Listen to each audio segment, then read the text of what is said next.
எனக்கு pregnancy confirm பண்ணதுக்கப்புறமா non veg சுத்தமாக பிடிக்காம போயிடுச்சு. ஆனா, அதுக்கு முன்னாடி எனக்கு நான்வெஜ்னா அவ்ளோ பிடிக்கும்.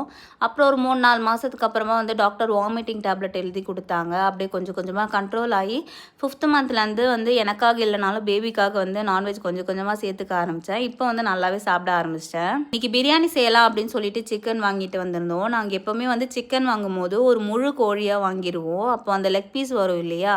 அது வந்து தந்தூரி செய்ற மாரி வந்து கட் பண்ணி வாங்கிட்டு அதில் வந்து மசாலாஸ்லாம் போட்டு மேரினேட் பண்ணி ஃப்ரிட்ஜில் வச்சுருவோம். அதை நெக்ஸ்ட் டே வந்து நான் ஏர் ஃப்ரையரில் வந்து தந்தூரி வந்து செஞ்சுருவேன். அது சூப்பராக இருக்கும். மிச்சம் இருக்க சிக்கனில் கொஞ்சமாக பிரியாணி செய்கிறதுக்கும் அப்புறம் இந்த போன்லெஸ் சிக்கனை வந்து 65 செய்யலாம் அப்படின்னு சொல்லிட்டு ரெண்டுத்துக்கும் மசாலா போட்டு தனியாக எடுத்து வச்சுட்டேன். ப்ரெக்னென்ட் ஆனதுக்கப்புறமா இந்த ஃபேஸில் ஒரு ப்ரெக்னன்சி க்ளோ வரும்னு சொல்லுவாங்க இல்லையா? அது இன்ன வரைக்குமே வந்து என்னை எட்டி பார்க்கவே இல்லை. அதுக்கு என் மேலே என்ன கோவனே தெரியல.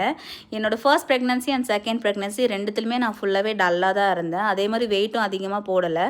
இப்போ எனக்கு வந்து 8 மந்த் ஆகுது. இப்போ வந்து முன்னாடி இருந்ததை விட ரொம்பவே டல்லாயிட்டேன் அப்படின்னு தான் சொல்லணும். இதை பார்த்துட்டு உன் ஃபேஸ் டல்லாக இருக்குது, கண்டிப்பாக உனக்கு ஆம்பளை புள்ள தான், உன் வயிறு கீழே இங்கே இருக்குது, கண்டிப்பாக உனக்கு பொண்ணு தான் அப்படின்னு சொல்லிட்டு அவங்களே ஒரு கணக்கு போட்டுக்கிறாங்க. இது மாதிரி உங்களுக்கும் எக்ஸ்பீரியன்ஸ் இருக்கான்னு கமெண்ட் பண்ணுங்கள்.